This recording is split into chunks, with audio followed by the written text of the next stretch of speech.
Hello friends, आपका स्वागत है आपके अपने चैनल पीएमसी मध्य प्रदेश में। फ्रेंड, मैं अपना एक्सपीरियंस लेकर आई हूँ जो कि साईं बाबा के साथ है। तो मैं अपना एक्सपीरियंस बताती हूँ। मेरी फैमिली में ही मेरा किसी के साथ रिलेशन बहुत ही मुश्किल भरा निकल रहा था।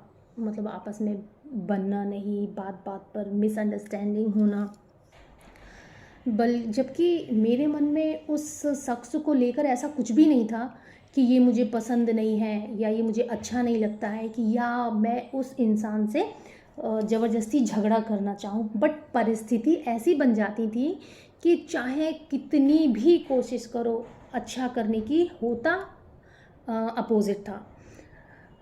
गलत तरीके से मेरे ऊपर ब्लेम लगना और बात कुछ होती थी उसका कुछ बना देना। तो मुझे ना अंदर से बड़ी तकलीफ़ होती थी कि मतलब इतना इस इंसान के लिए मेरे मन में इज्जत है, प्यार है, लेकिन फिर भी ये ऐसे क्यों करती हैं, इनका क्या प्रॉब्लम है।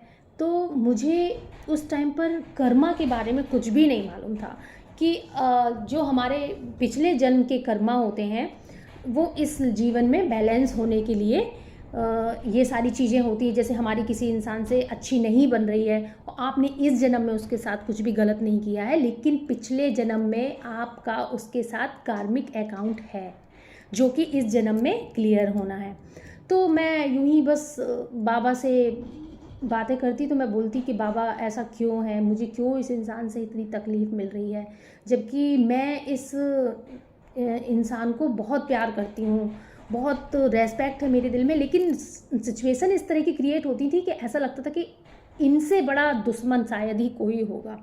और फिर ये धीरे धीरे धीरे जब प्रॉब्लम बढ़ते गए तो मुझे कुछ ऐसा होने लगा कि नहीं, ये इंसान मुझसे अब बर्दाश्त नहीं है। वो तो मैंने साईं बाबा को ऐसी प्रेयर करके बोला, तो वो मेरे ड्रीम में आए। और ड्रीम में आकर जब मैंने उनको बोला कि बाबा ये मुझे क्यों परेशान करती हैं, इनका प्रॉब्लम क्या है, तो बाबा ने मुझको क्या किया, मैं ऐसे बाबा के सामने सिर झुकाकर बैठी, तो बाबा ने अपना पैर मेरे सिर पर रखते हुए गुस्से में एकदम और बोले, दूसरों में मत घुसो, अपने काम से मतलब रखो। तो उस टाइम पे मैंने कहा ये तो लोग उल्टा मुझको ही डांट रहे हैं। और इस तरह से बड़ी गुस्से में एकदम पैर, गुस्से में अपन जिसको किसी को करते हैं ना, तो ये मेरी प्रॉब्लम मुझे कब समझ में आई, जब मैं कर्म विपाक ध्यान से जुड़ी। मैंने अपने इस जन्म के कर्मों के लिए, पिछले जन्म के कर्मों के लिए जब क्षमा मांगना स्टार्ट किया, तब जाके ये चीज़ मेरे सामने आई कि ये मेरा उनके साथ पिछले जन्म का कर्मा था। और जब क्या कहते हैं, मैंने कर्म क्षमा ध्यान में उनको लिया और उनसे मन ही मन माफ़ी मांगी, तो धीरे धीरे धीरे रिश्तों में सुधार होना स्टार्ट हो गया। तो देखिए, कर्म विपाक ध्यान का ये एक बहुत ही बड़ा एक्सपीरियंस है कि रिश्ता इतना बिगड़ा हुआ था कि कभी ऐसा लगता था कि ना ही मुझे ये चेहरा देखना है और ना ही मुझे इस महिला से बात करनी है। लेकिन जब मैं बिल्कुल स्वीकार भाव में आई कि नहीं, ये जो कुछ भी मेरे साथ गलत यहाँ पर हो रहा है ये सब मेरे पिछले जन्म के कर्माज हैं, और ये मुझे साईं बाबा के जरिए पता चला।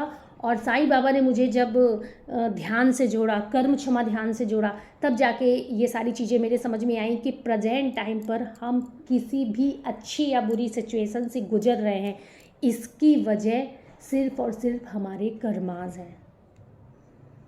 तो फ्रेंड, कर्म क्षमा ध्यान कीजिए, ध्यान कीजिए, इन सारी चीज़ों से आपकी प्रॉब्लम का सॉल्यूशन ज़रूर ज़रूर होगा।